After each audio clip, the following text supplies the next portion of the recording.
అఖిల భారత చిరంజీవి యువత అధ్యక్షులు రవణం స్వామినాయుడు గారు కనెక్ట్ అయ్యారు ఫోన్ లైన్లో.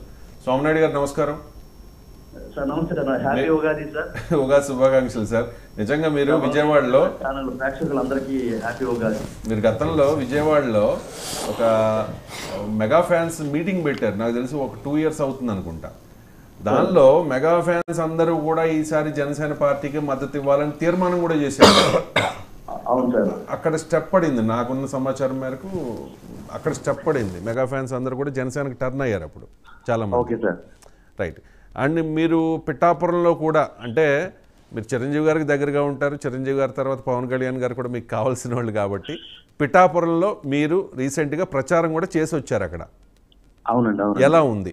మీరు గ్రౌండ్లో తిరిగి వచ్చారు కాబట్టి, మేము వెళ్ళలేదు గ్రౌండ్లోకి, మీరు గ్రౌండ్లో తిరిగి వచ్చారు కాబట్టి మీ ఎక్స్పీరియన్స్ ఏంటి, ఏమనిపిస్తోంది, అక్కడ ఏం జరిగే అవకాశం ఉంది? బాగుందండి. పవన్ కళ్యాణ్ గారు అఖండ మెజార్టీతో నెగ్గుతారండి. సుమారు 1,00,000 ఓట్లతో నెగ్గుతారని ప్రగాఢ విశ్వాసం మాది. చాలా బాగుందండి. అంతా ప్రజలంతా కూడా పవన్ కళ్యాణ్ కావాలని కోరుకుంటున్నారండి. చాలా మండలాలు తిరగడం జరిగింది. అందరూ కూడా ఏకగ్రీవంగా మద్దతు తెలియజేస్తున్నారు. రైట్.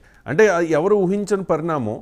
నాకు తెలిసి మరి చిరంజీవి గారు, పవన్ కళ్యాణ్ గారు, నాగబాబు గారు ఏదైనా ఫ్యామిలీ ఫంక్షన్స్లోనో లేకపోతే అంటే వాళ్ళు కలుస్తూ ఉంటారు, కానీ ఇంత ఓపెన్గా కలవాలి, ఒక మెసేజ్ ఇవ్వాలని చెప్పి ఏదో అనుకున్నారు వాళ్ళు ముగ్గురు బ్రదర్స్.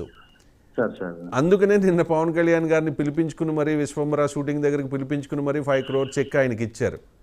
అంటే ఏదో ఒక సంకేతం ఇవ్వదలుచుకున్నారు. మీకు ఆ ఫ్యామిలీకి దగ్గరగా ఉంటారు కాబట్టి ఏం సంకేతం ఇవ్వదలుచుకున్నారు? అంటే ఏం లేదు సార్, అది పార్టీకి ఆయన కష్టపడిన డబ్బంతా కూడా ఈ రైతులకి విరాళం ఇవ్వటం కానీ, పార్టీ కోసం సంక్షేమం కోసం ఖర్చు పెడతాం, అదే విధంగా కార్యకర్తలు ఇన్సూరెన్స్ కోసం ఖర్చు పెడతాం, ఇవన్నీ చూస్తున్నారు, టీవీలో చూస్తున్నాం, పేపర్లో చూస్తున్నాం. కాబట్టి అదే విధంగా ఇప్పుడు ఎలక్షన్ జరుగుతున్న తరుణంలో తమ్ముడి గారికి అండగా ఉండాలనే ఉద్దేశంతో ఆయన 5 కోట్లు విరాళం ఇచ్చి ఉంటారండి. అది కుటుంబ విషయం కాబట్టి దాంట్లో ఎటువంటి తప్పు లేదు, మనం దాన్ని ఆక్షేపించడానికి ఏ విధంగా కూడా లేదండి. రైట్ అండి.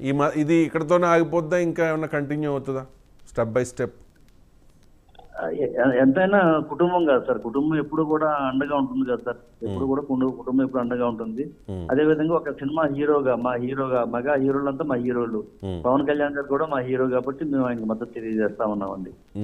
ఇప్పటికే నాగబాబు గారు అబ్బాయి వరుణ్ తేజ్ ఓపెన్గా చెప్పేశారు, నేను జనసేనకి ప్రచారం చేస్తాను, బాబాయ్ తరపున ప్రచారం చేస్తాను, ఆయన గెలుపు కోసం పనిచేస్తాను అని చెప్పి. రామ్ చరణ్ కూడా పాజిటివ్గా ఉన్నట్టు నాకున్న సమాచారం, నాకంటే మీకే ఎక్కువ సమాచారం ఉంటుంది. చెప్పేశారా రామ్ చరణ్? అంటే ఏదో ఇంటర్వ్యూ నేను కూడా చూశానండి, అవసరమైనప్పుడు నేను బాబాయ్ పిలిస్తే తప్పనిసరిగా వస్తాను, బాబాయ్ పిలిస్తే.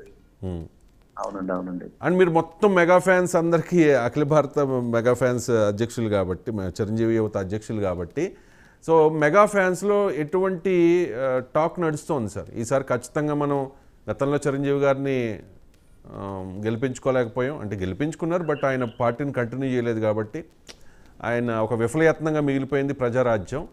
ఇప్పుడు ఖచ్చితంగా జనసేన పార్టీని నిలబెట్టుకోవాలి అని అనుకుంటున్నారా మెగా ఫ్యాన్స్ అంతా? తప్పనిసరిగా సార్. ఎప్పుడైనా సరే మా అభిమాన నటుడు పవన్ కళ్యాణ్ గారు స్థాపించిన పార్టీకి బలపరుస్తూ ఆయనకు సపోర్ట్ గా ఉంటూ ఆయన విజయం కోసం ఎప్పుడు కూడా కృషి చేస్తూనే ఉంటామండి. ఈసారి కూడా తప్పనిసరిగా ఆయన నెగ్గాలి, ఆయనతో పాటు పోటీ చేస్తున్న మిగతా 20 మంది నెగ్గాలని మేమంతా కోరుకుంటున్నామండి. మేమంతా కూడా వారు సపోర్ట్ గా అండగా ఉన్నామండి. రైట్ అండి. థ్యాంక్ యూ సో మచ్ అండి. రైట్ అండి. థ్యాంక్ యూ సో మచ్ అండి రమణ స్వామినాయుడు గారు. కంక్లూడ్ చేద్దాం ఇంక ఫైనల్